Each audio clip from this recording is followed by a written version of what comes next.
An American hunter will soon have a controversial new trophy hanging on his wall after getting the go-ahead to bring home the carcass of a lion he killed in Africa. It's the first time a lion trophy has been approved for import into the U.S. since the animal was listed as a threatened species under the Endangered Species Act 3 years ago.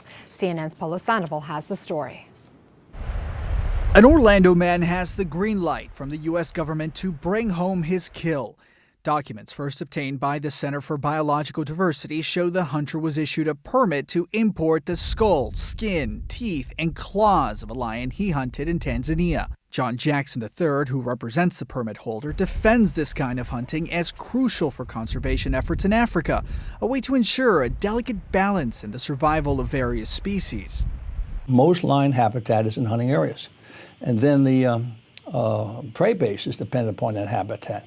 So the hunting operators are crucial. Most of the lion that exists depend upon American hunters. We wouldn't have more than half our lions.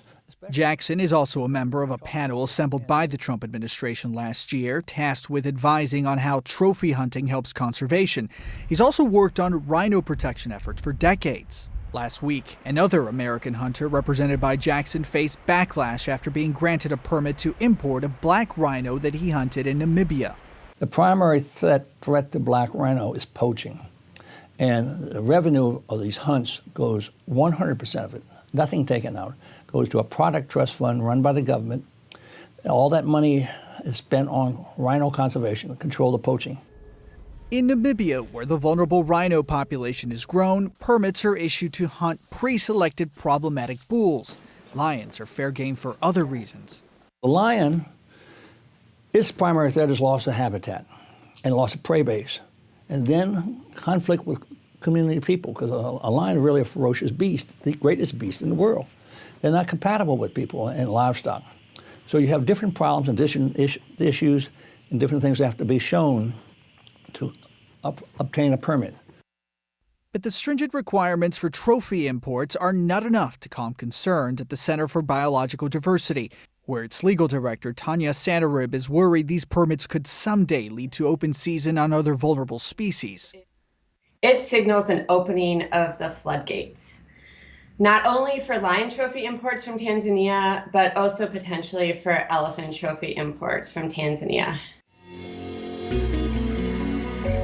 So-called conservation hunting continues to be a source of debate.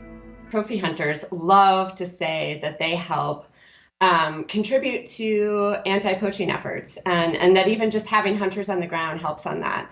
But actually, the opposite has been demonstrated. Having people with guns legally on the ground provides great cover for people who are out there illegally to get ivory and other animal products.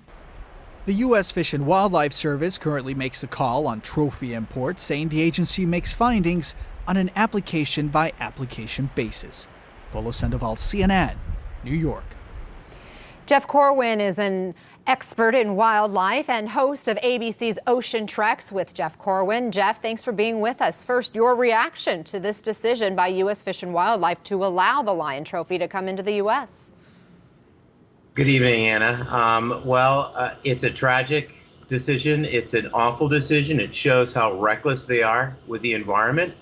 But it's a decision that, to me, unfortunately, is not surprising with this administration.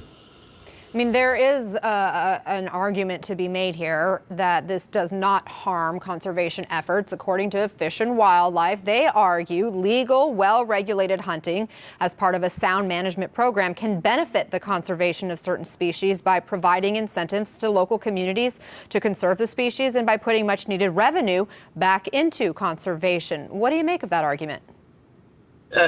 You bring up an interesting point, Anna, and in certain situations in the United States where people go get their tag for the white-tailed deer or spring turkey, that money gets put right into conservation. For example, 90% of the money used in New Hampshire to protect natural resources comes from ticket violations, hunting and fishing license, and public recreational land use. So that model might work in the United States, but it doesn't work in Africa. Out of the 54 countries in Africa, only 6 countries today allow hunting. Every year, it's less and less because it just doesn't work. They don't have the regulation. They don't have the law enforcement. And Anna, they don't have the checks and balances to ensure that people are following the rules. Now, we know this is not the first decision like this. Just last week, we learned of another American hunter who was granted a permit to import a black rhino he had killed in Namibia as part of a hunting trip there. Do you see the floodgates opening?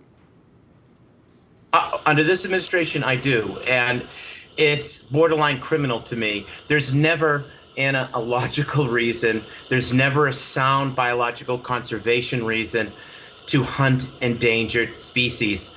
The black rhino population is hovering at around 5,000 animals. The lion population in Africa, less than a century ago, more than 200,000 animals. Today, less than 20,000. They are eclipsing into extinction, and hunting a healthy lion in no way contributes to saving that species. The logic isn't sound there. I'm sure this will not be the end of the great debate. Jeff Corwin, I do appreciate you taking the time with us, especially knowing that it's challenging when you're overseas, but we do think it's an important discussion to have. So glad you could join us.